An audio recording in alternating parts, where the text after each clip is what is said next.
I'm going to take a different approach to crime. Number one, first of all, the type of crime that we're experiencing, it is not going to end anytime soon. The best that we can do, in my estimation right now, from my vantage point on the totem pole of life, the best that we can do is to keep crime moving. We have a dysfunctional criminal justice system here in Hinds County. We know what's been in the news lately regarding the Hinds County DA's office and, of course, the judicial court system and the backlog there. What I would tell my officers as it relates to them dealing with crime, what I need you to do is in your precinct, when you catch a miscreant out there causing trouble, harassing homeowners, business owners, I want you to pull them to the side and explain to them, Mr. Criminal, you're not the only one who can get up at 2 or 3 o'clock in the morning and do something devious. Now I'm going to give you an opportunity to get out of my precinct and don't come back. The best we can do is keep the crime moving or the criminal element moving. Now, what most people want is to be able to walk their dog, want to be able to take their garbage down to the curb without having to carry a gun.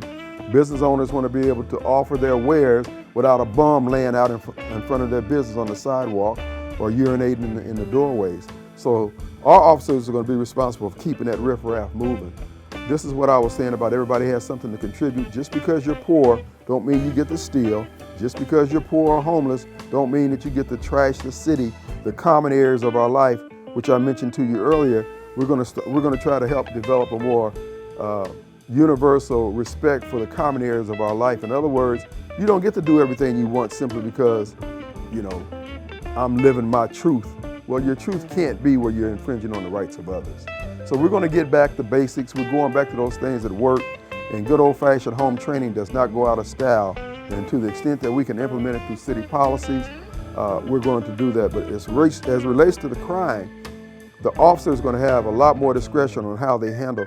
Because if an officer puts in 8 hours and he picks up some guy for loitering, then he's got to go back to the precinct and spend 2 hours doing paperwork for a guy who's going to get into the system down there and he'll be released that night or the next day. That's a waste of resources. I want the officer to explain the program to that gentleman in a way, or that person in a way that they understand. Essentially, I would basically tell the officer, for instance, you can turn that body camera on or off, but you got to understand that camera cuts both ways. It can exonerate you or it can implicate you. But I want them to have that discretion. In other words, they won't be punished if they turn the camera off and on from the city standpoint. They can still have it as a protocol, but it won't be a punishable protocol. And the reason why, there are instances, where you have to pull your child to the side. Sometimes if they act a fool out in public, sometimes you got to give them immediate punishment, but sometimes you got to pull them to the side and give them life lessons. And that's what the officers can do. Also, as it relates to crime, let's take some of these cameras that they put at the intersections to supposedly catch crime and happening. Let's put some of those similar cameras out there where they're trashing the city of Jackson, where they're dumping stuff like that, because that's the broken window theory there. People see trash everywhere, they think they can do anything.